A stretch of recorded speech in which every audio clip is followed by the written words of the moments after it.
allons attaquer cet après-midi. Tout d'abord, permettez-moi, au nom des Insoumis de Charente-Maritime, l'organisateur de cette journée politique et festive, de vous souhaiter à toutes et à tous la bienvenue en ces lieux. Bienvenue aussi à nos invités dans ce débat. Merci en premier lieu à Élude Prudhomme, bordelais, l'un des 17 députés de la France Insoumise, qui ont mené bataille contre le projet de loi habilitant le gouvernement à légiférer par ordonnance et qui a accepté d'être présent parmi nous aujourd'hui.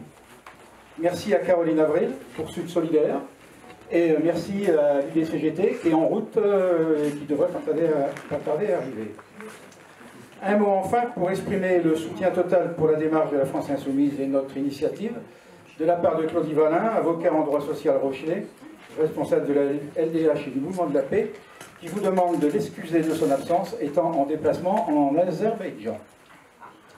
Pour revenir à notre thème de débat, je dirais que je vous inviterai à vous souvenir des propos de Denis Kessler le 10 octobre 2007.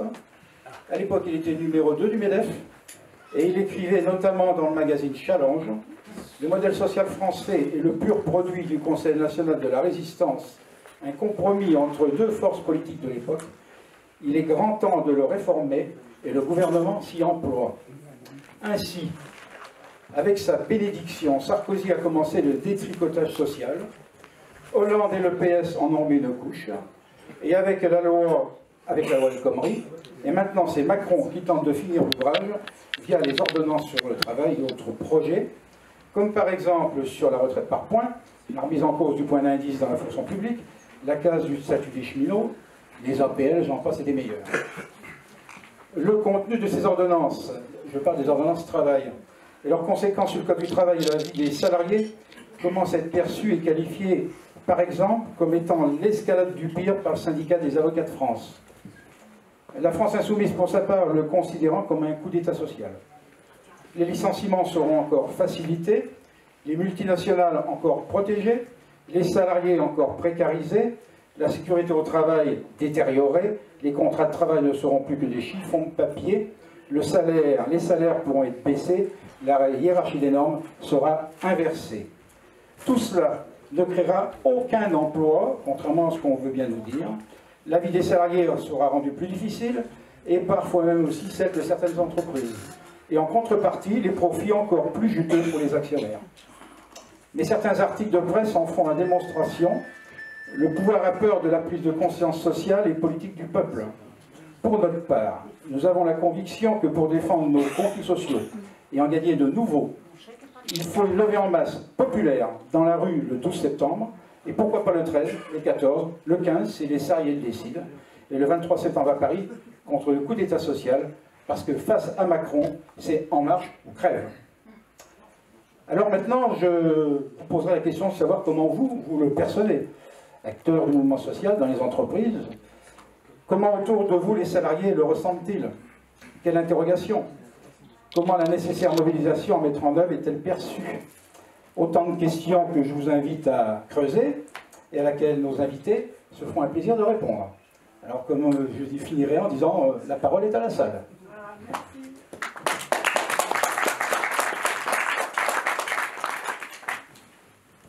Donc je tiens le bâton. Ouais, je tiens le bâton, donc levez les mains. Dites-moi votre prénom, que je puisse mémoriser l'ordre des demandes de parole. Et on y va. Question. Alors moi c'est Richard, d'un groupe des Insoumis de Jonzac. Je travaille au Conseil Général. Oui, c'est comme ça, je peux rien. Ça fait plus de 10 ans que j'étais chauffeur routier international avant. Donc là, je milite au niveau aussi CGT, bien sûr. Et je me suis aperçu, donc ça fait quelques années, pour rassembler les agents territoriaux, on a un gros problème, pardon. C'est-à-dire que le Conseil général Charente-Maritime, ou peut-être d'autres départements, là, je ne suis pas trop renseigné parce que j'ai pas mal de boulot, ces agents-là sont soumis, ils ont une petite chaîne autour du cou, avec une grande laisse que M. Bussereau tire de temps en temps, bien sûr, avec ses sous-fifs, les DRH. Or, ces agents sont bloqués, ne peuvent pas bouger, parce qu'ils ont leur promotion. Ils ont le but, c'est un peu normal, d'être chef d'équipe, vous voyez. Donc, il ne faut pas gueuler, il ne faut surtout pas gueuler. Parce qu'à la fin de l'année, il y a des notations. Alors si tu râles, genre comme moi j'ai pas eu ma notation cette année. J'ai pas été promu. Et puis je l'ai su parce que je faisais partie des CAP. Donc il y avait Madame Caperto et compagnie, vous voyez. Donc, mais par contre les autres, ils ont tous été promus, parce que j'avais les papiers sous les mains. Et tu dois fermer ta gueule. Et là, comme ça, t'avances. Demain, j'ai fait appel, bien sûr, j'ai affiché pour le 12. D'ailleurs, comme les autres années, j'affiche, on n'a aucun agent dans les manifs. Donc, vous voyez un petit peu le topo, c'est-à-dire qu'ils savent diviser, ils savent nous diviser, quoi. Et ils sont la laisse. Voilà. Donc à mon avis, il va falloir changer ce système, quoi. Que les salariés, que ce soit du privé ou du public, ben, ils ont la main libre, quoi. Et ils doivent décider de eux-mêmes et non pas du patronat ou des DRH, etc., quoi. Voilà. Mais ils sont tenus comme des petits moutons. Et ça, c'est pas normal. Voilà. On n'arrive pas à rassembler. Et ça, ils le veulent, quoi. Une réaction?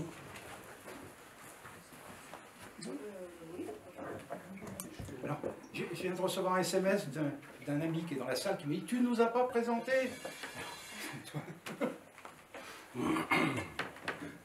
Donc du coup je me présente, c'est ça?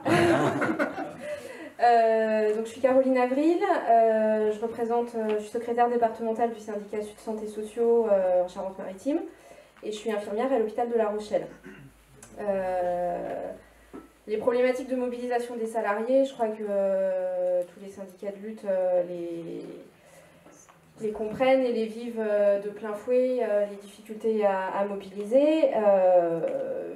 Il y a des analyses à ça, c'est aussi une succession, il faut bien se regarder en face, c'est une succession d'échecs récemment sur les luttes qui ne participent pas à permettre la mobilisation des salariés. Donc voilà, je pense qu'on a tous du coup notre analyse à faire là-dessus. Et puis bien évidemment, le droit du travail, l'adaptation du droit du travail n'est pas faite pour favoriser les mobilisations dans la fonction publique. C'est pour certains volets les assignations, les réquisitions des fonctionnaires de façon à assurer la continuité de service. Et puis sur les secteurs privés, c'est la peur des sanctions disciplinaires, etc. Avec en plus sur le secteur public aussi l'augmentation de la proportion de contractuels qui n'est pas faite pour favoriser non plus, puisque les contractuels ont peur de ne pas être titularisés, de ne pas avoir leur contrat reconduit, et on voit bien que la loi travail va être particulièrement vite appliquée dans les fonctions publiques sur les contractuels, avec du coup des salariés qui, sous statut différent, ne pourront pas s'unir facilement. Donc effectivement, les enjeux sont en termes de conscientisation sur les enjeux qui sont face à nous et de réussir à unir nos forces entre organisations syndicales, collectifs citoyens et puis évidemment la France insoumise aussi à toute sa part à mener en tant que mouvement politique. On reprend des questions? Alors, Maud, prénom? Marie-Claude. Là-bas dans le fond, là, tout Maud Marie-Claude. Ouais. Jean-Pierre. La loi travail, ça serait intéressant aussi qu'on applique la loi. Et la loi, elle a dit qu'un homme et une femme doivent être payés pareil. Je propose à un député de la France Insoumise, qui en a un dans la salle, de faire une proposition à ses collègues de déposer sur le bureau de l'Assemblée nationale, je ne sais pas comment ça s'appelle, pour mettre en œuvre ce qu'ils ont décidé. Deuxièmement, c'est une petite anecdote, ça c'est à l'hôpital de La Rochelle. Lorsque vous vous promenez dans les services, vous avez à l'information du public des signes qui vous permettent de reconnaître qui est agent, qui est aide-soignant, qui est infirmière, parce qu'ils ont des uniformes particuliers avec des couleurs particulières. Manque de peau, il n'y a pas d'uniforme pour les médecins. Ils sont faciles à reconnaître, ils mettent une blouse sur leurs vêtements civils. Autre remarque, dans le droit du travail, quand autrefois les médecins se faisaient payer en dessous de table, actuellement ils ont trouvé l'astuce, ils font des dépassements d'honoraires. C'est légal ça? Dans le fond, d'abord la première main qui s'est levée, c'était dans le fond. Pascal, la première main qui s'est levée, c'était dans le fond là-bas derrière. En fait, j'avais une question générale. Je pense que ce serait bien quand même de présenter au moins dans les grandes lignes les aspects de cette nouvelle loi qui nous arrive. Et parce que peut-être tout le monde n'en a pas forcément une conscience claire. Et puis je voulais juste rebondir sur ce que disait Madame. Les contractuels dans la fonction publique, en fait, sont sous statut privé. Enfin, je voulais un éclaircissement par rapport à ça, parce qu'apparemment, ils vont subir la loi travail aussi. Et j'étais un peu étonnée. On répond tout de suite par rapport à... Ok. On en prend une autre alors, camarade. Oui, je pense que la réponse que tu feras, tu diras en droite ligne de ce que je vais dire, je pense, a priori. La première chose que je voudrais dire, c'est que cette loi travail, elle est dans la continuité du quinquennat de Hollande, d'une part. Il ne faut pas oublier que les 5 ans de Hollande ont taillé à grands coups de serpe les droits des salariés. Et Macron, il est en train de mettre en place quelque chose qui a été préparé par le gouvernement Hollande. Alors ça, il ne faut pas l'oublier. Ensuite, moi, ce que je note de particulier, c'est qu'on continue encore d'opposer les fonctionnaires et les assimilés fonctionnaires aux salariés du privé. La dernière preuve en est avec la remise en cause de la retraite des cheminots, qui va passer à la trappe. Hein. Alors c'est les cheminots, c'est l'EDF, c'est tout. Enfin, je veux dire que tout le régime social qui a été acquis par nos ancêtres, hein, dont je fais presque partie, ça va disparaître. Et qu'est-ce qu'on va laisser à nos enfants? Des régimes liés aux fortunes, enfin au pouvoir d'achat. Je veux dire que les gens, ils ne pourront plus soigner, ils ne pourront plus bénéficier de services publics, il n'y en aura plus. Donc cette loi travail, elle est vraiment faite pour morceler l'ensemble des acquis, enfin, je ne sais pas si le terme est bon d'ailleurs, de tout ce que nos anciens ont obtenu, y compris la Sécu. Et cette loi travail, il faut absolument la refuser. Il faut que les syndicats montent au créneau. Nous, en tant que force politique, on sera derrière, bien évidemment, hein, parce que c'est notre lutte, parce que c'est évident. Voilà. On va laisser le topo à Loïc et ensuite je prendrai la question de Jean-Pierre. Lourde responsabilité de faire un topo sur cette loi parce qu'il y a beaucoup d'aspects. Le premier, vous l'avez tous en tête, c'est ce fameux renversement de la hiérarchie des normes. Ça répond aussi à la question du copain sur le conseil départemental et aussi la faible syndicalisation. C'est qu'aujourd'hui, ce qui était dans la loi, en fait, dans le Code du travail, protégeait un accord, en fait, qui était un accord du Code du travail, s'appliquait à l'ensemble des travailleurs. D'accord ? S'il y avait un accord de branche qui était plus favorable que la loi, qui est le principe de faveur, cet accord de branche ne pouvait être que plus favorable que ce qui était dans la loi. Et même chose, s'il y avait un accord d'entreprise, il ne pouvait être que plus favorable à l'accord de branche. D'accord ? C'est-à-dire si l'accord de branche prévoyait que tu avais 4 jours de congé tous les 15 jours, je ne sais pas, je dis n'importe quoi, et que l'accord d'entreprise te en donnait un 5e, Très bien. Ils ne pouvaient pas t'en donner que 3. Et ça, tout ça, ça vient d'être remis en question, on le sait depuis le 31 avec la publication des ordonnances. C'est-à-dire que maintenant, ce qui était dans la loi pourra être négocié dans la branche.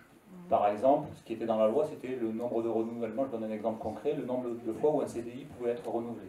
Il pouvait être renouvelé, de CDD, pardon. Il pouvait être renouvelé 2 fois. Aujourd'hui, cette négociation se fera branche par branche. C'est-à-dire que si la branche des médico-sociales, par exemple, disait les CDD, finalement, on pourra en faire 5 renouvellements, eh bien, très bien, ça va pour 5. Et donc, on est dans un principe de défaveur, c'est-à-dire que plus on va descendre vers l'entreprise, et plus les accords pourront être défavorables aux salariés. De la même manière, on pourra, dans l'entreprise, contourner les syndicats. C'est aussi une question. Aujourd'hui, même si on avait un très faible taux de syndicalisation, on a quand même le plus fort taux dans l'Union européenne de salariés qui sont couverts par des accords. Parce que ce principe de faveur faisait que, même si tu n'étais pas syndiqué, la loi faisait que les accords s'appliquaient, enfin, te protéger, que tu sois syndiqué ou pas.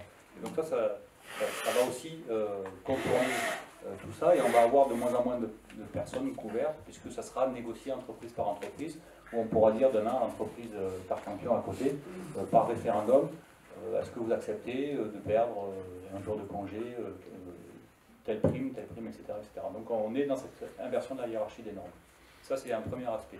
L'autre aspect, c'est la prime au patron délinquant. C'est le plafonnement des dommages et intérêts qui pourront être accordés devant les prud'hommes. Il faut savoir qu'aujourd'hui, 80% des litiges qui sont devant les prud'hommes, les tribunaux prud'homaux, le sont du fait de pratiques illégales délinquantes des patrons. Donc le patron qui licencié d'une manière sans cause réelle et sérieuse, s'exposer devant les prud'hommes à une réparation du préjudice au cas par cas, ce qui est le rôle d'un juge en fait, de juger au cas par cas. Donc tout ça est terminé, c'est maintenant un barème. Donc le patron qui se trouve délinquant, qui ne respecte pas la loi, pourra provisionner les 5, 10 ou 15 000 euros que lui coûtera sa faute. Donc en gros, c'est comme si demain, on fait souvent ce parallèle avec le code de la route, parce que c'est assez parlant, si demain on sait combien coûte de renverser quelqu'un sur un passage clouté, c'est un peu ça. C'est-à-dire que c'est pas jugé au cas par cas, et on ne répare pas le dommage, mais on barémise. Donc voilà, on aura des choses comme ça. Donc ça, c'est la prime au patron délinquant. Et puis on a vu arriver avec ces ordonnances d'autres choses encore plus avancées dans la destruction du CNR et de tout ça, enfin tout ce qui est écrit, toutes nos conquêtes sociales à un siècle et demi, ou pas loin d'un siècle et demi de conquête sociale. Le CDI de chantier, par exemple. Donc ça, c'est le truc extraordinaire. C'est-à-dire que, on parlait juste avant du renouvellement des CDD, alors là, de toute façon, maintenant, le CDD, c'est même ringard, parce que le CDI de chantier, c'est super. C'est le CDD sans les indemnités de précarité. Donc là, c'est open bar, nickel. Donc vous pouvez être employé, donc vous avez une date d'embauche, mais vous ne savez pas quand vous finissez. C'est à la fin du projet. Donc c'est déjà dans l'incertitude. Pour les jeunes qui veulent s'installer, c'est assez compliqué de faire des projets. C'est l'accès au crédit quasi impossible. C'est l'accès au logement quasi impossible. Enfin voilà, on est dans une... Alors c'est plus du CDD, du CDI, c'est la précarité à durée indéterminée. Ça s'appelle comme ça. Donc ça, c'est le CDD de chantier. Autre disposition, alors je ne vais pas être exhaustif sur tout ce qui est dans cette loi travail. Autre disposition, c'est la rupture conventionnelle collective. Voilà, c'est encore un coup rude qui a été porté à tout ce que les syndicats avaient réussi à arracher, puisque c'est comment contourner les PSE, les plans sociaux d'entreprise, qui prévoyaient que quand il y avait des licenciements économiques, il y avait des plans sociaux qui pouvaient être déclenchés et qui assuraient aux salariés des mesures d'accompagnement, de reclassement. Rupture conventionnelle collective, tout ça est balayé d'un trait de plume. C'est-à-dire que si les salariés sont d'accord pour, avec un pistolet sur la tempe, on leur dit, bon, je te fais un chèque, mais tu ne la ramènes pas trop, et tu pars avec un petit chèque, et c'est négocié pour 10, 20, 30 salariés. Donc c'est un plan social déguisé, mais il n'y a plus toutes les mesures d'accompagnement. Donc plan rupture conventionnelle collective, ça c'est le truc qu'ils nous ont sorti là, le 31 juillet. 31 août, pardon, et voilà, ça va encore plus loin dans la casse du Code du travail. Qu'est-ce que j'ai oublié dans ce Code du travail? Sûrement plein de choses, parce qu'il y en a beaucoup. Et voilà, la fusion des IRP, institutions représentatives de personnel. Donc là, c'est pareil, le discours, c'est libérer les énergies, blablabla. On a entendu ça tout le mois de juillet. C'est les IRP, donc on fusionne le comité d'entreprise avec le CHSCT, avec qu'est-ce qu'il y avait d'autre, le conseil de gestion, avec les CE, etc., etc. Donc ça permet déjà d'avoir moins de personnes, de syndiqués en tout cas, qui sont dans ces différentes instances.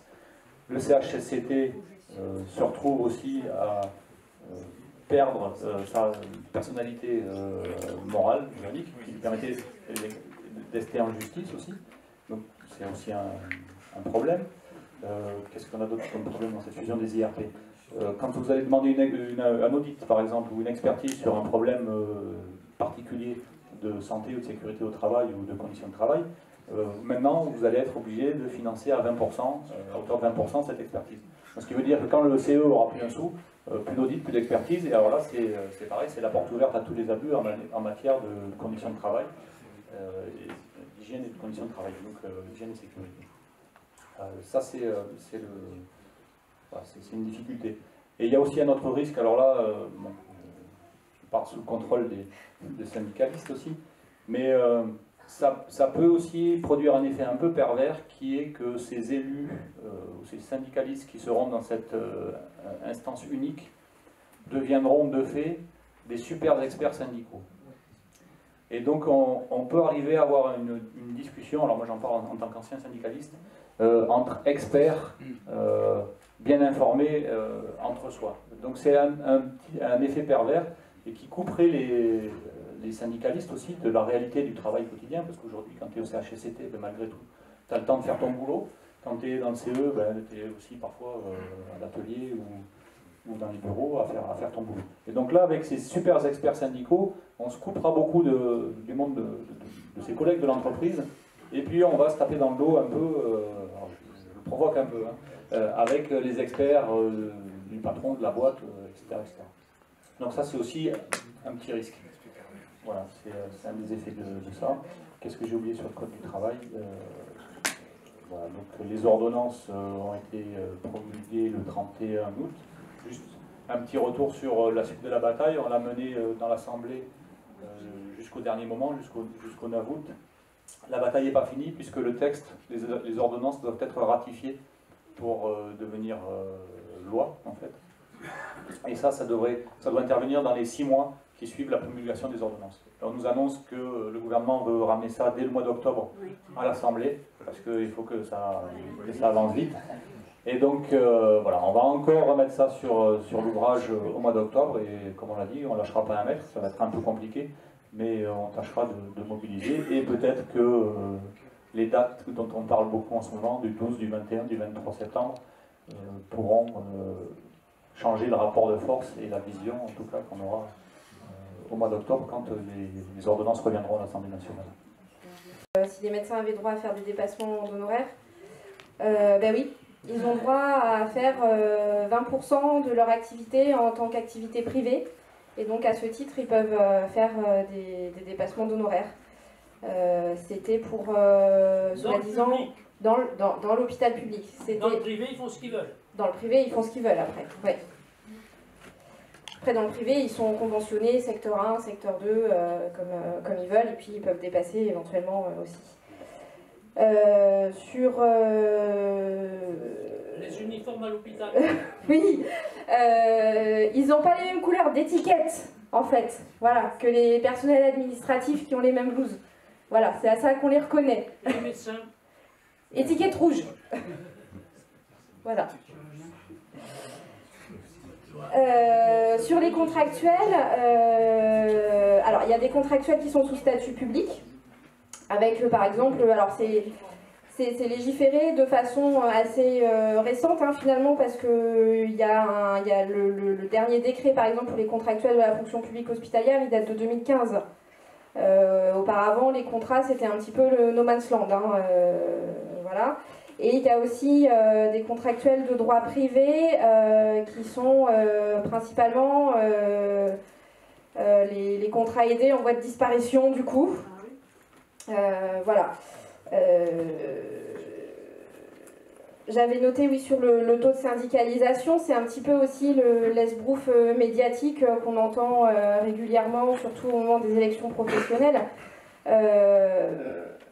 Apprécier la pesée des syndicats en fonction de leur taux de syndicalisation, finalement, c'est comme apprécier la pesée d'une organisation politique en fonction de son nombre d'adhérents.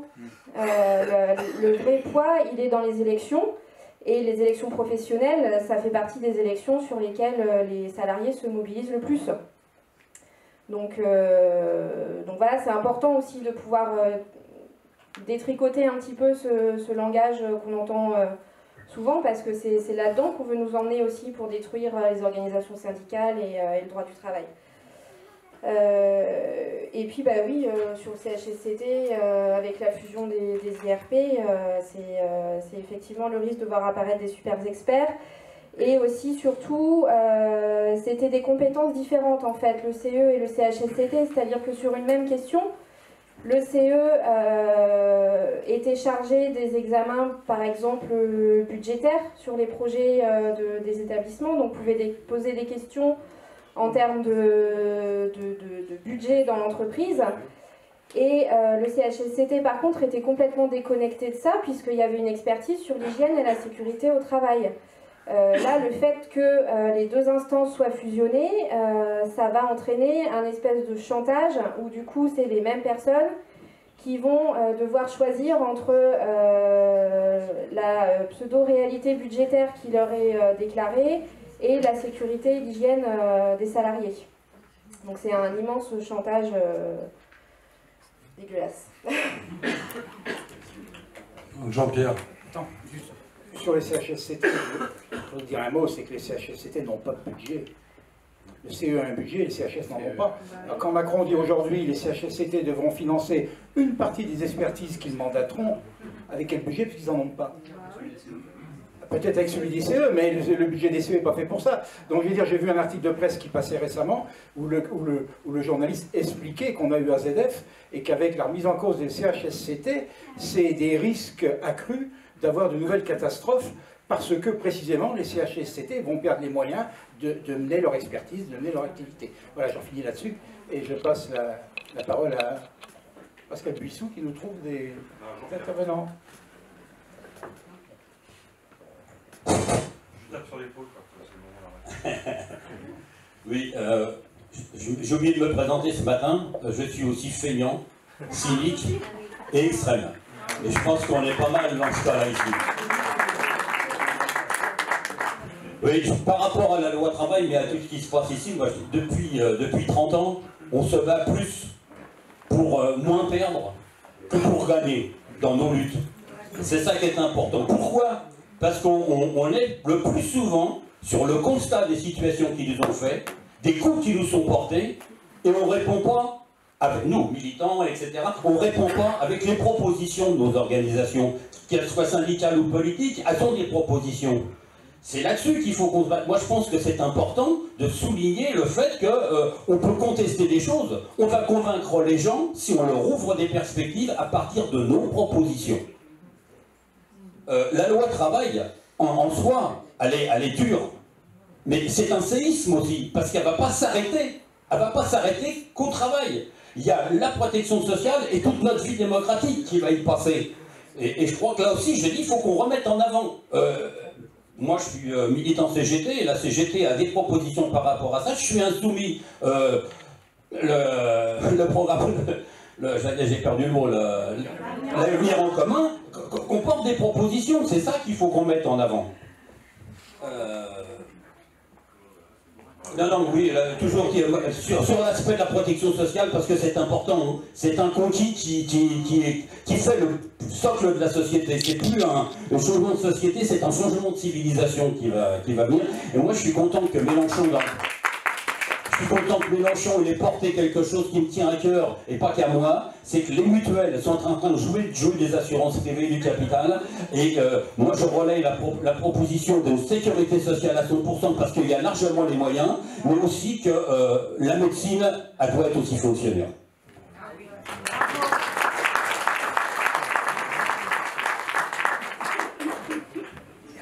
L'idéal. Monsieur d'abord, Il faudrait rappeler que pour justifier l'esclavage, il y avait un code noir. Le mot travail vient d'une expression latine qui est tripalium, qui était un instrument de torture à 3 pieds. Alors, il faudrait également nous distinguer de ce mot-là et de cette définition-là par exemple, mais c'est à réfléchir, et c'est une proposition que je fais, activité rémunérée. Et nous serions tous des actifs rémunérés. C'est tout, pour le moment. Mais sur l'égalité à femmes-hommes, il faudrait que le député réfléchisse un peu. Bon, alors sur l'égalité femmes-hommes, ça tombe bien. Non, alors moi je me présente Daniel, je suis Daniel Bretéché, je suis syndicaliste aussi, donc ça tombe bien, je suis entièrement d'accord avec ce que tu disais, moi je suis à la FSU. Et donc on constate effectivement qu'on a un mal fou, je ne donnerai personne, à mobiliser. Or maintenant, en ce moment, on est devant un rapport de force que si on le perd, on aura beaucoup de mal à émerger de tout ça. Donc je pense que les choses sont claires. Est-ce que c'est besoin, je pense, d'épiloguer sur ce que va nous retirer la loi travail? Tout. De toutes les façons, l'objectif c'est ça, c'est rien d'autre, c'est on passe à l'économie de marché, point. Ça fait longtemps que c'est en route, c'était en route avec Sarkozy, tout le monde l'a fait. Et c'est très clair, c'est vraiment, on ne veut plus de service public. Le prochain truc, c'est la réforme du service public, c'est-à-dire l'anéantissement. Quand on réforme, ça veut dire qu'on détruit. C'est très clair. Donc, devant quel choix on est maintenant? Je crois que c'est devant un choix, ce que tu as dit, un choix de civilisation. Il faut qu'on pose le problème. Quelle société voulez-vous? Quelle civilisation voulez-vous? La forme extrême du capitalisme qui a emmené Trump là où il est, ou un monde vivant, humain? Je pense qu'il faut absolument que, et politiquement et syndicalement, on pose cette alternative.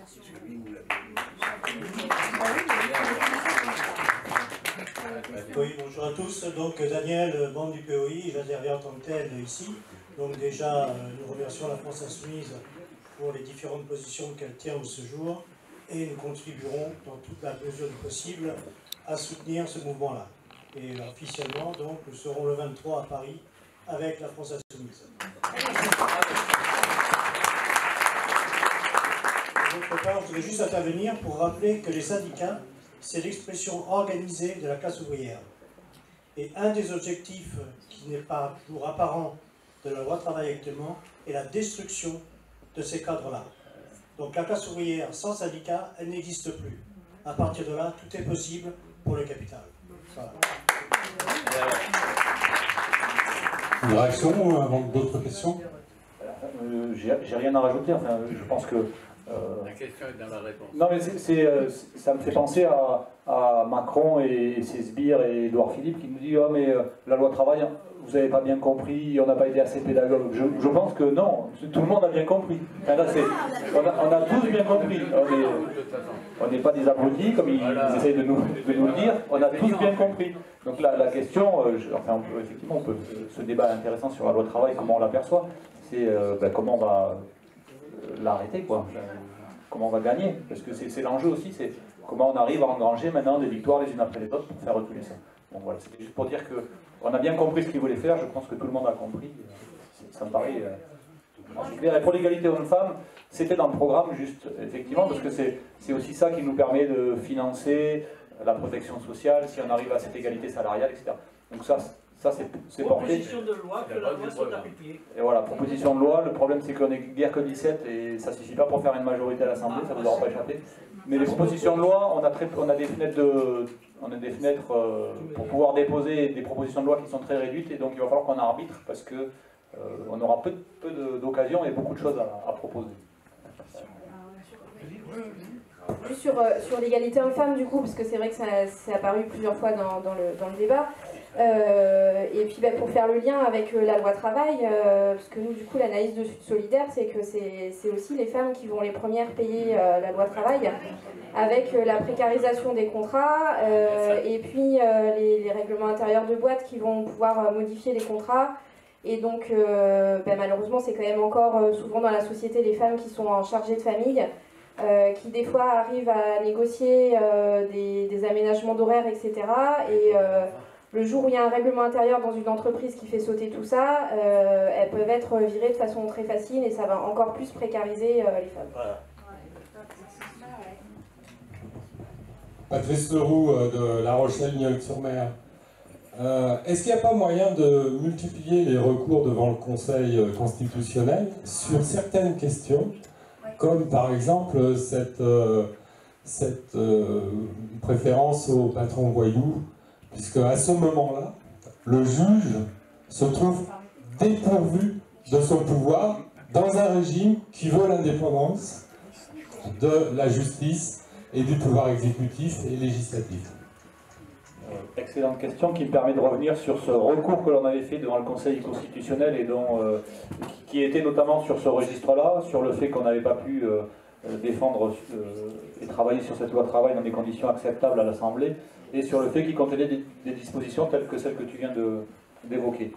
La réponse du Conseil constitutionnel est tombée cette semaine, mercredi ou jeudi, et ils ont balayé d'un revers de la main notre recours, en disant que tout était parfaitement conforme à la Constitution. Vous ne serez pas étonné, sachant qui est composé le Conseil constitutionnel. Merci Fabius. Pour autant, il laisse une petite porte entrouverte en disant mais n'hésitez pas à nous saisir de questions. Ils sont assez sympathiques, pendant que vous faites ça, vous n'êtes pas dans la rue. Bon, bref. Non mais on a fait ce recours au Conseil constitutionnel, malheureusement sans succès, mais on ne s'interdit pas de... Comme on a dit pied à pied, on ne s'interdit pas de le refaire à chaque fois qu'on pourra le faire. C'est la question que je voulais poser. Est-ce qu'il n'y a pas d'autres recours en justice devant une autre juridiction que la Cour constitutionnelle? Moi, j'aurais tendance à dire que le seul recours qu'on en a, c'est la masse du peuple dans la rue. Qu'on arrive à arrêter les grèves par procuration où les gens manifestent le dimanche et le lundi retournent au boulot. C'est-à-dire qu'à un moment donné, ça peut durer, on l'a vu avec Hollande et la loi travail, on a réuni peut-être 1 million, j'ai plus en mémoire, pour y avoir été à Paris, ça n'a pas empêché qu'ils l'ont fait passer quand même. Donc à un moment donné, le rapport de force, il ne se jouera pas devant le Conseil constitutionnel, il se jouera dans la rue. Il faut que les Français se réapproprient l'idée de la grève, se réapproprient l'idée d'arrêter de produire la richesse. Il n'y a que comme ça qu'on les coincera. Très dur. Après, des questions. Pascal. Bonjour, je suis Catherine, je suis retraitée. Je voulais apporter un témoignage par rapport au contrat aidé. Il se trouve que j'ai été licenciée à 3 semaines de mes 50 ans, licenciée économique. Pendant 3 ans, j'ai été au chômage total. À 50 ans, c'était dans les années 2000, on ne retrouve pas aussi facilement de travail, d'autant que ma profession, photographe argentique, disparaissait. Donc ça n'aidait pas. À la NPE, je ne vous dis pas, les formations, c'est très très compliqué pour en avoir. En 3 ans, on ne m'avait rien proposé. Et donc j'ai bénéficié, enfin une fois, d'un contrat aidé qui a duré 9 mois. Tout ça pour dire que ce contrat aidé, j'ai bien été contente de l'avoir. En ce sens que ça m'a remis au travail, c'est-à-dire que ça m'a permis de me relever, d'aller voir, j'ai été employée à l'accueil de la Maison des Femmes de Paris. Ça m'a permis de rencontrer plein de gens, et ça m'a fait rencontrer des gens, des personnes, qui m'ont permis de retrouver d'autres travails. Donc du côté de l'employé, c'est quelque chose de très très important. J'ai bénéficié de formation, j'ai bénéficié de 2 emplois, d'abord à mi-temps et ensuite j'ai choisi un qui me proposait un plein temps. Donc j'ai terminé quand même jusqu'à la retraite avec un emploi. Et c'est cet employé qui m'a dit, alors On peut revenir sur le fait que ce serait bien qu'il n'y en ait pas des emplois aidés. Malheureusement, notamment pour les communes, si elles avaient des dotations un peu plus élevées, peut-être qu'elles n'embaucheraient pas ça. Si les associations avaient des subventions plus importantes, peut-être qu'elles n'embaucheraient pas comme ça. Bon, on est d'accord, mais ceci dit, les populations qui ont ces emplois-là, ça leur permet, et d'autant que ce qu'il faut savoir, c'est quand vous êtes au chômage, vous n'êtes rien, vous n'existez pas. Vous n'existez pas parce que vous ne consommez pas, vous ne... Voilà. Hein. Donc, être dans le monde du travail, ça vous redonne une identité. C'est ça aussi qu'il faut savoir. Donc, Christine, du Pays Royalais Insoumis. Moi aussi, il se trouve, je ne voulais pas prendre la parole par rapport à ça, mais il se trouve qu'il y a quelques années, j'ai bénéficié aussi d'un contrat aidé. Malheureusement, ce contrat aidé a été renouvelé une première année. Donc une deuxième année plutôt, et donc il a été renouvelé une fois, mais pas deux, faute de budget. Donc ce qu'il faudrait au contraire, à l'inverse de ce qui va se passer actuellement, c'est que les contrats aidés puissent déboucher vraiment sur quelque chose, quoi, sur un véritable avenir. Et moi, j'ai pas pu aller avec ce contrat aidé, j'ai pas pu aller jusqu'à la retraite, voilà. Et je me suis retrouvée à la retraite et je suis je me suis retrouvée au chômage, pardon, jusqu'à la retraite. Et j'y suis toujours, puisque je suis artiste peintre, mais je suis professionnelle, mais cette activité ne me permet pas de gagner ma vie, non. Voilà. Donc je suis RSiste. Et donc ce que je voulais dire justement, c'est que c'est très important d'aller manifester le 12 septembre. Et à ce sujet, donc en tant qu'artiste visuel, j'ai conçu un petit visuel qui circule sur Facebook et je vous invite, ce visuel qui est intitulé « Je suis un ou une insoumise de Charente-Maritime » et le 12 septembre, je vais manifester contre la loi travail. Donc ce visuel, je vous invite à le partager. Voilà, vous le trouverez donc sur Facebook, Pays Royalais Insoumis, Côte de Côté Insoumise, et puis tous les autres groupes d'appui qui l'ont partagé. Vous le trouverez chez eux. Voilà.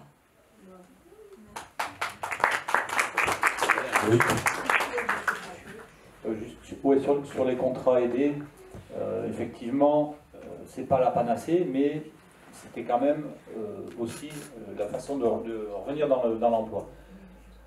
C'est selon la DARES, qui est la direction de la recherche et des études statistiques sur le travail notamment, 65% de ces emplois aidés permettaient de revenir vers un emploi à l'issue.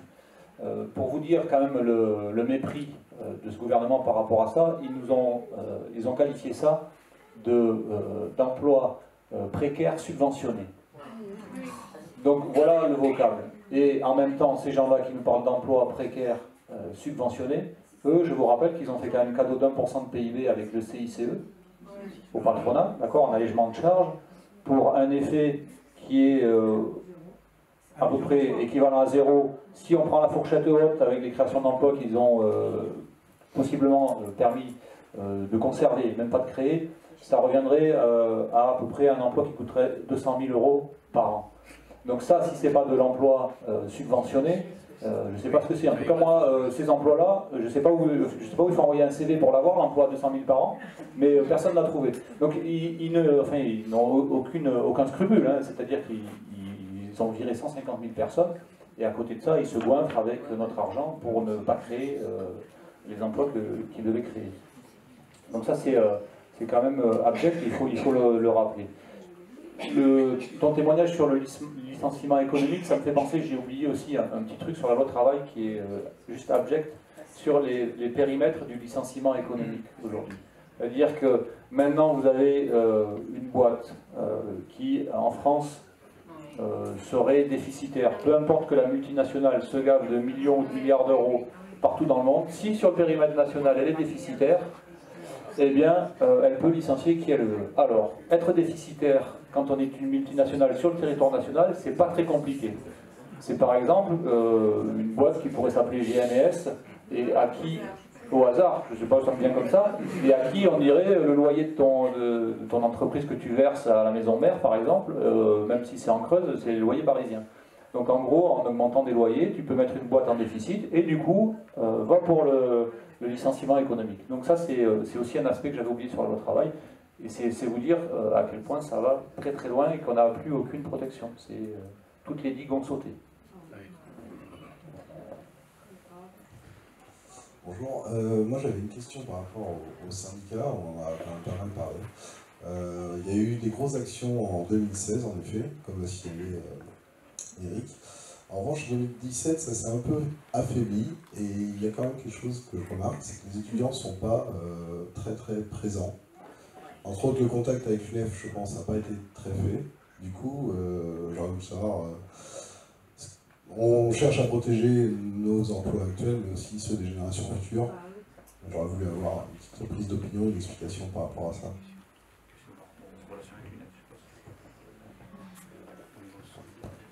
Alors, sur les relations avec l'UNEF, j'ai pas mémoire de faits saillants vraiment. Effectivement, sur la loi travail, ils se sont très très peu mobilisés.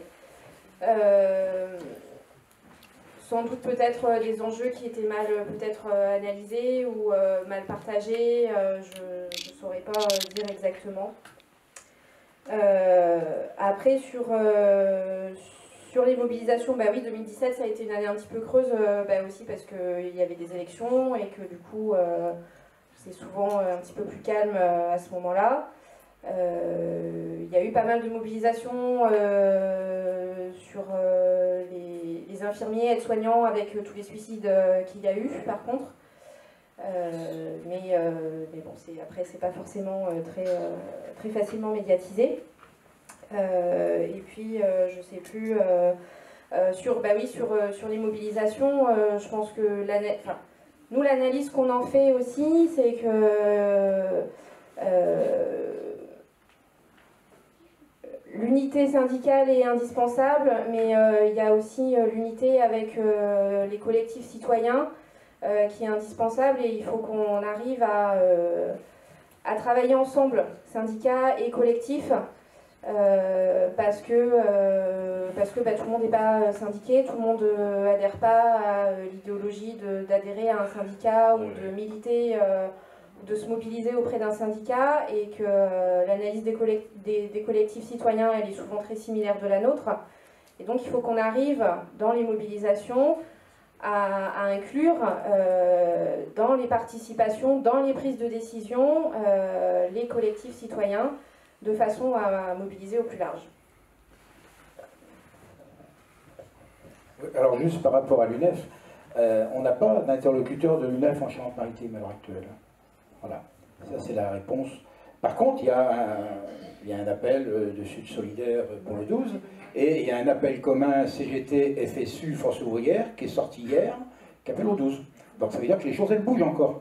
Et il n'est pas dit que la CFE-CGC gesticule beaucoup, se prononce contre les ordonnances, mais ils n'en sont pas encore appelés à la grève. Mais il n'est pas dit non plus que les choses ne bougent pas encore. Il n'est pas dit non plus que Mailly, dans 8 jours, appelle pas à la grève. Mais bon, on sera le 13, ce sera un peu tard pour le 12. Mais on ne sait jamais, ça peut encore arriver le 11. Voilà. Donc, tout est ouvert. La mobilisation, à mon avis, elle va monter. Les provocations de Macron d'hier ne vont pas affaiblir les choses. Ça ne peut qu'alimenter l'exaspération et la mobilisation.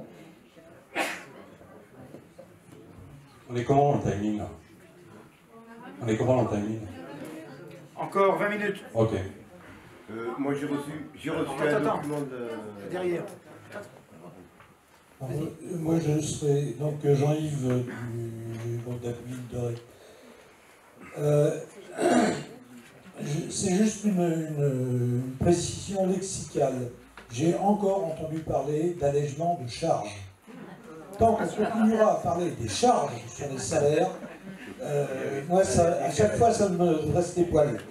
Voilà. Nous parlons de cotisation sociale, comme ça, au moins, les gens feront peut-être leur rapport. Moi, ça me rappelle le dessin qu'il y avait dans mon livre d'école, où il y avait le bourgeois avec un gros sac sur le dos qui était écrasé par l'impôt. Voilà, juste ça. Je crois que Jean-Yves a raison, il y a un travail pédagogique à faire, à refaire, Parce que les 3/4 des salariés ont oublié que leur salaire, c'est le net, mais c'est aussi les cotisations sociales. Et ça, on a un très très gros travail. Quand Macron nous dit qu'on va baisser, augmenter la CSG, on baisse le net, on touche au salaire. Et je crois que là, il y a un gros travail pédagogique à faire. Il faut garder le salaire brut. Oui, alors, le salaire brut. Mais à culpa sur le mot, je pense que c'est moi qui l'ai dit, ça m'a échappé. Effectivement, les cotisations, c'est du salaire socialisé, donc il n'y a pas d'ambiguïté. Mais c'est très important, et tu fais bien de me le rappeler, il faut qu'on soit très vigilant, parce que la sémantique aussi est une arme puissante pour nous asservir. Donc voilà, c'est bien d'être vigilant, et j'essaye d'y faire attention, parfois ça m'échappe, je m'en excuse. Mais voilà, non, mais du coup c'est bien d'être vigilant, de me le rappeler. À chaque fois, c'est bien, c'est hyper important. Ouais, en fait, je voulais juste faire un complément du coup par rapport à ça. On est en train de se poser la question par rapport au CUI, CE et tout ce qui va derrière. En fait, c'est juste une question de logique. C'est leur logique. C'est ça qui est assez terrible. C'est que leur logique, c'est déjà de désolidariser l'État, de faire en sorte que l'État ait le moins en moins de décisions, de pouvoir financier vis-à-vis du privé. Et la deuxième chose, c'est aussi que justement le travail devienne de moins en moins cher, qu'on ne se pose plus la question de ce genre de choses, et que du coup, il n'y ait plus de charges, parce que ce sont des charges selon eux. Ça c'est une première chose, parce que si on veut commencer déjà à combattre les choses, il faut qu'on comprenne la façon de penser. Et de la même façon, quand cette loi travail, elle a une justification. La justification, c'est de créer de l'emploi. C'est vrai, c'est leur justification. C'est pour créer de l'emploi. Il faut savoir que il n'y a jamais eu de corrélation entre le fait de diminuer les conditions de travail et la création d'emplois. Alors on peut parler de l'Allemagne, on peut parler des pays scandinaves si on veut, mais il y avait toujours un contexte, déjà un contexte, on va dire, structurel, et puis un contexte de commerce extérieur qui est derrière. Et en plus, on peut parler de syndicalisme là-bas, ils sont beaucoup plus puissants, enfin en tout cas beaucoup plus obligatoires qu'ici. Et donc du coup, quand on parle d'un point de vue de dire qu'on va créer de l'emploi, allez, soit, imaginons qu'on crée l'emploi grâce à ces conneries. Quel emploi on va créer? On va créer un emploi, enfin on va créer une vie pour une personne qui aura dans la même journée 3 emplois différents qu'elle devra faire, 3 emplois à temps partiel, et à la fin de la semaine, à la fin du mois, elle ne réussira même pas à vivre de ces 3 emplois qu'elle va générer. Non seulement ça va bousiller sa vie, mais en plus, elle ne réussira pas à vivre de ce qu'elle va faire. C'est ça aussi qu'il faut expliquer aux gens. Quand on parle de cette loi travail, c'est une loi idéologique. Et si on n'arrive pas à faire comprendre aux gens qui sont autour de nous que c'est de l'idéologie, que c'est pas de la modération, comme ils disent, que c'est pas de la ni droite ni gauche, que c'est de l'idéologie, que c'est du radicalisme, tant qu'ils ne comprendront pas ça, eh ben, ils auront du mal à se bouger le cul, quoi qu'il en soit. Alors, évidemment, notre principe, c'est de réussir à faire en sorte que ça le fasse. Mais nous, au quotidien, c'est ça qu'il faut qu'on arrive à faire comprendre aux gens aussi. Voilà. C'est pas pour ça les interventions, parce qu'il y a quand même encore pas mal de gens qui ont levé la main. Donc Louis, militant CGT cheminot. Juste un truc, je vois qu'on dit on a tous du mal à mobiliser pour le 12 ou pour à chaque fois chaque action. Moi je pense qu'on a un vrai souci, tous syndicats confondus, c'est qu'on a laissé notre boulot de côté trop longtemps. C'est d'éveiller les consciences politiques. Et ça c'est quelque chose qu'on a laissé tomber et qu'il va falloir reprendre franchement. C'est tout, c'était juste parce que à chaque fois je vois qu'on a du mal et c'est à cause de ça. Nos anciens, eux, avaient la conscience, savaient les choses. Sauf qu'on a laissé, on s'est dit, bon, ils savent, on laisse ça tomber, on laisse ça de côté, on n'a pas besoin de le faire. Et on se retrouve que maintenant, les gens ne savent pas. On va aller vers eux, tourner, on va leur expliquer, ils ne comprennent pas. Et on a laissé trop longtemps notre boulot qui est d'éveiller les consciences politiques.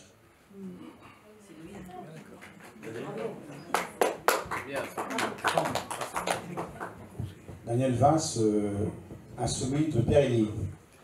Alors, on n'arrête pas de parler de pédagogie, d'explication, d'éducation populaire. Je crois qu'effectivement, il y a un sacré boulot. En même temps, je pense qu'on est aussi un petit peu dans l'urgence. C'est-à-dire que moi, je me désole de ne voir que... Merci d'avoir accepté notre invitation de la France Insoumise du département Sud. Merci beaucoup. Après, moi, je regrette l'absence d'un certain nombre d'organisations syndicales parce que là, on n'est pas en train de demander aux organisations syndicales d'adhérer à la France Insoumise. On leur demande simplement de participer à un débat, d'exprimer leur point de vue. Nous, on a des propositions, la France Insoumise, mais ils ne sont pas tous présents. Ça, moi, je le regrette. Et moi, je vous lance une proposition aujourd'hui. Que la France Insoumise, à l'issue de ce débat, du département de Charente-Maritime, eh bien, a fait un appel à la manifestation du 12 à La Rochelle, à Rochefort et à Royan. À Sainte, pardon. Voilà.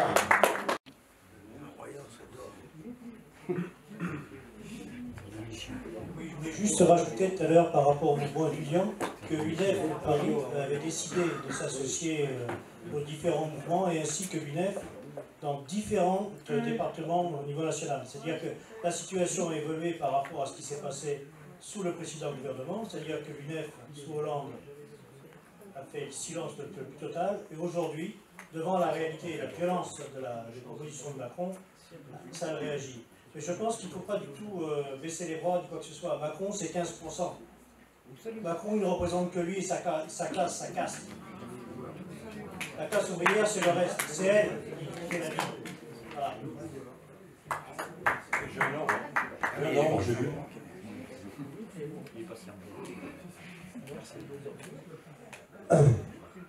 Oui, alors pour continuer sur ce qui a été dit juste avant, je voudrais signaler un article du Monde Diplo là, de ce mois-ci sur l'enfer du miracle allemand qui synthétise vachement bien justement la manière dont ça s'est passé en Allemagne, où tout ce qu'on vient d'évoquer là est résumé. Donc d'une part, le fait que les syndicats ont un peu tortillé des fesses, ont commencé à discuter, voilà, et à pas tout nier en bloc, justement avec le gouvernement Schröder à l'époque, et au final, on voit comment ça s'est fait. Et puis d'autre part, qu'il y a eu des mobilisations qui ont été faites, donc comme ce qui est annoncé là pour le 12 septembre, pour le 23 septembre, des manifestations ponctuelles. Là-bas en Allemagne, il y a même eu, alors que c'est pas leur culture, des manifestations spontanées qui ont été faites chaque semaine, chaque week-end, ou je sais plus, enfin de manière récurrente. Et petit à petit, comme ça c'était fait pour la loi El Khomri, ça s'est essoufflé, quoi. Donc voilà, donc ça rejoint la question que je voulais poser. En fait, je voulais des clarifications par rapport au calendrier qui est prévu par le gouvernement. Moi, j'avais compris qu'en fait, pendant l'été, l'Assemblée avait voté des lois d'habilitation aux ordonnances qui font que le gouvernement est habilité à donc publier des ordonnances, à décréter la loi, en fait.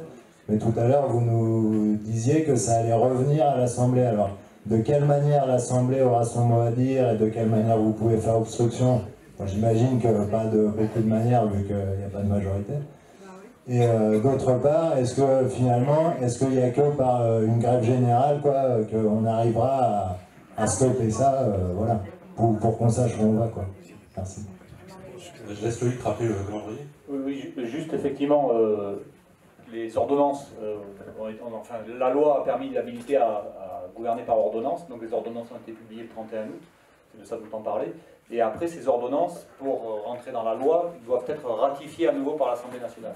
Et je l'ai rappelé en début tout à l'heure, c'est dans les 6 mois en fait qui suivent la publication des ordonnances que cette ratification doit être faite. Donc là, nous, c'est un calendrier accéléré dans la mesure où le gouvernement parle de nous ramener ça à l'Assemblée au mois d'octobre. Quant aux moyens de s'opposer, comme tu l'as rappelé, ils sont bien minces, quoi. On fera ce qu'on pourra. En tout cas, on remettra sur la place publique le débat et on s'opposera autant que possible. À 17, ça va être un peu compliqué, même si on arrive ponctuellement à faire des additions d'opposants avec d'autres groupes, mais on ne pourra pas s'opposer à cette ratification. Donc il est fort probable qu'avant la fin de l'année, ces ordonnances deviennent force de loi. Sauf si, après c'est une réponse du champ syndical, donc...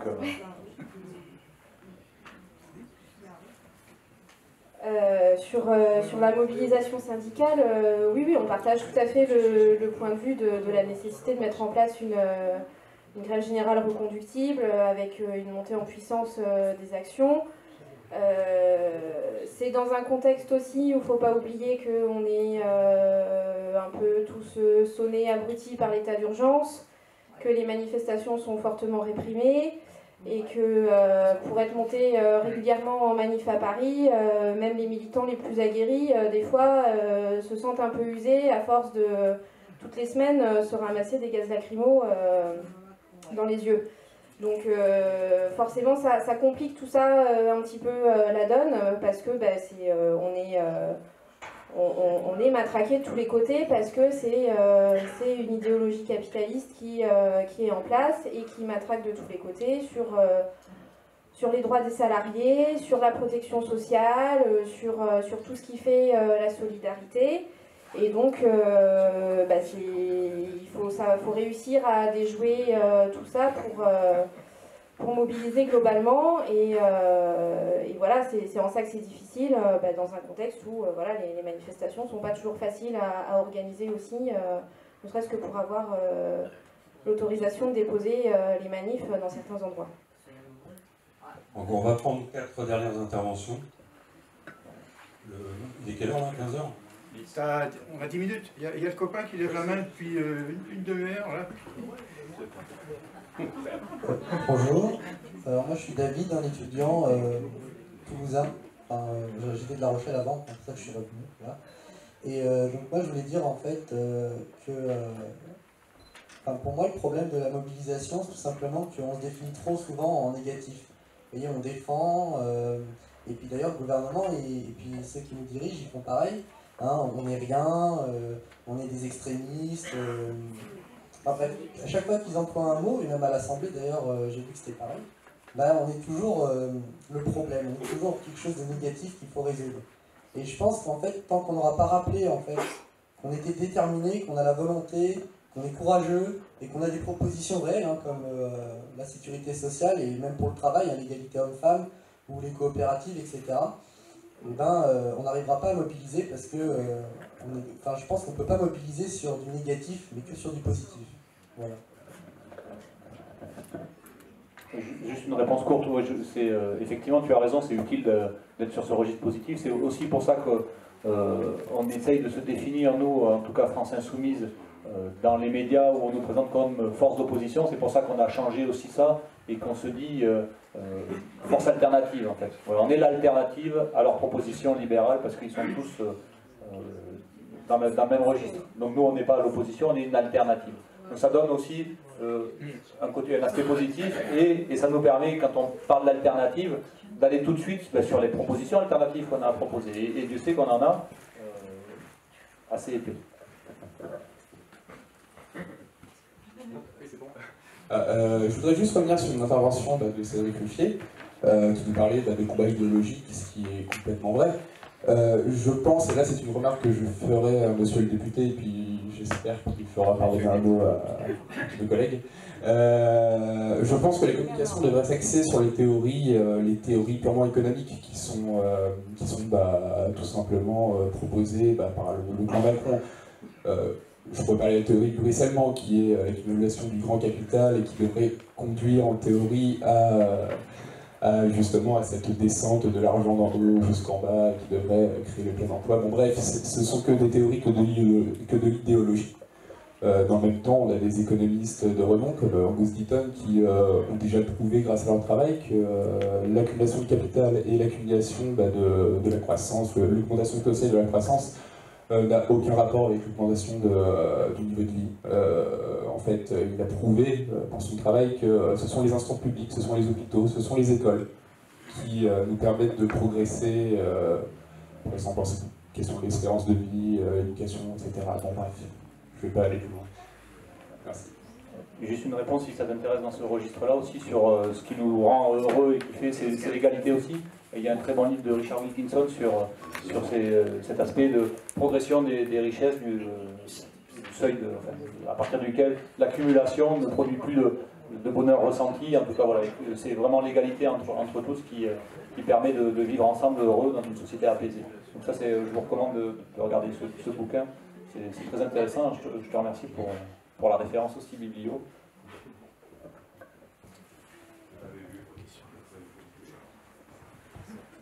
Bonjour à tous, donc Mathieu Rateau, jeune insoumis de la région.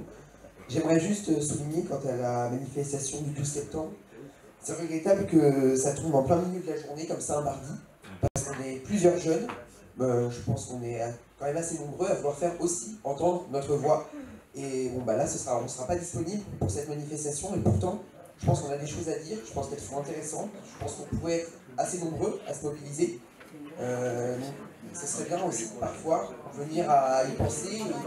Je pense que clairement ça peut devenir quelque chose d'intéressant, de mobiliser aussi la jeunesse dans les manifestations, dans des débats comme celui-ci. Voilà. Merci. Il y a un appel à la grève le 12 Ouais, moi je pensais que les jeunes séchaient encore les cours, mais moi ça se faisait de mon temps. Je peux être heureux de tu veux répondre peut-être sur ça. Ouais, je sais pas s'il y a une réponse à apporter en même temps là-dessus. À part sécher les cours, vous se mobilisez largement. Sur les dates, il n'y a jamais de date idéale parce que voilà, chacun.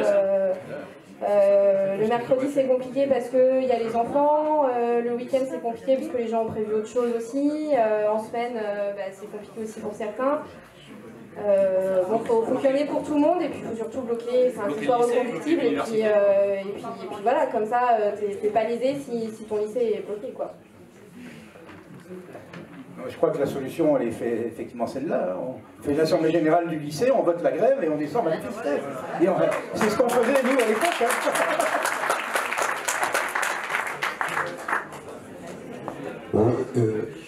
Oui, Richard. Pour titre d'information, j'ai reçu sur ma boîte mail du Conseil général, donc aujourd'hui on a le droit d'y aller, avant c'était interdit. Donc alors, déjà on a gagné ça. Avant-hier après-midi, je suis allé sur ma boîte, et à titre d'information, info,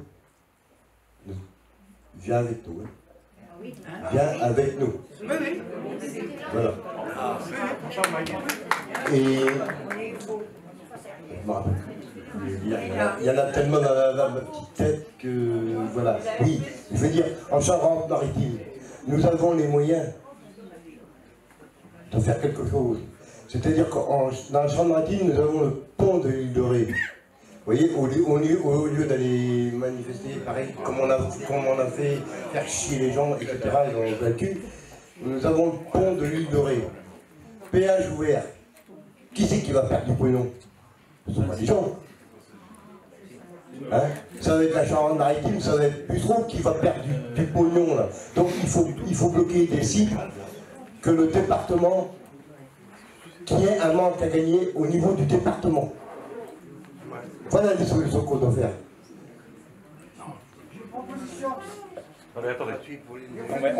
Les camarades, voilà, on va bientôt être l'heure.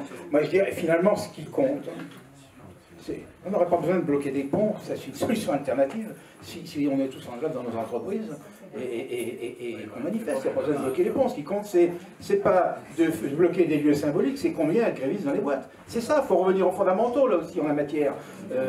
Nos anciens, que ce soit en 36, puisqu'aujourd'hui on remet en cause l'acquis de 36, que le peuple bloquait les ponts. Leur souci c'était de bloquer leur entreprise. Donc bloquons nos entreprises, bloquons nos lycées, bloquons les collèges. Voilà, c'est ça l'alternative, c'est comme ça qu'on gagnera massivement. Alors, Eric, il y a 3 dernières interventions. 3 des gens qui se sont manifestés il y a un moment. Alors, on prend les 3 et on arrête. Parce que derrière, on a, donc en attendant qu'ils interviennent, à 15h15, 2 débats. Au rez-de-chaussée, le CETA, accord de libre-échange avec le Canada appliqué à partir du 1er septembre, en présence de Stop, TAFTA et d'Attaque. Et au premier étage, ou ici, produits sains et circuits courts, la solution s'organise. Voilà, donc on prend donc 3 questions. Jean, oui. Insoumis, résistant, on va y aller. Je vais être assez bref. Les autres fois, je ne suis pas très long. Ne m'interrompez pas. Bien, moi je tiens à féliciter le groupe parlementaire parce qu'en dépit de son petit nombre, il fait un boulot extraordinaire.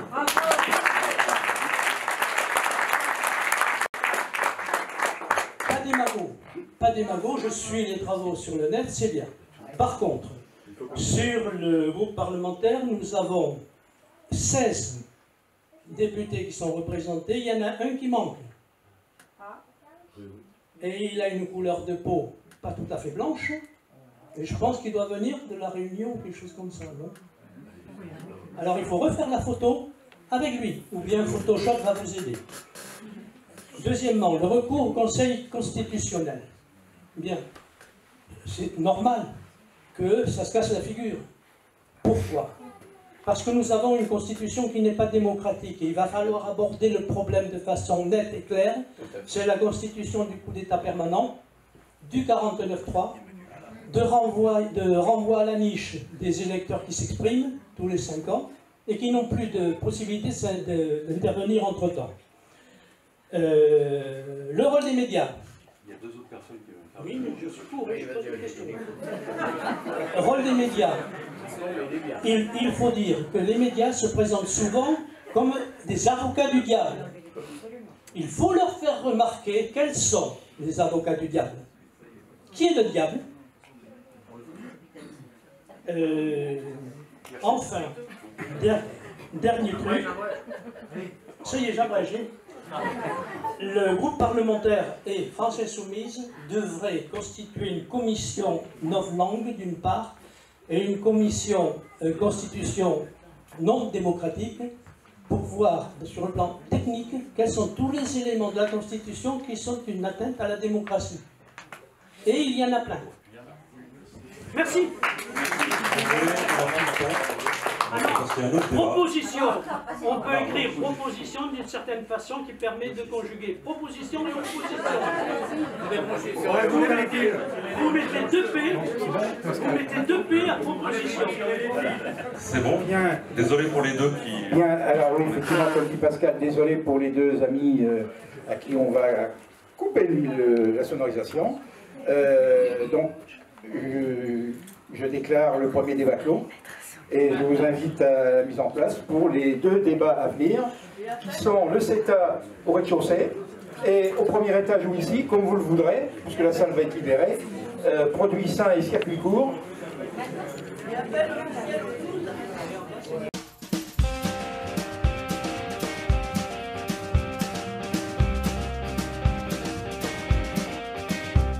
La nuit semblait profonde.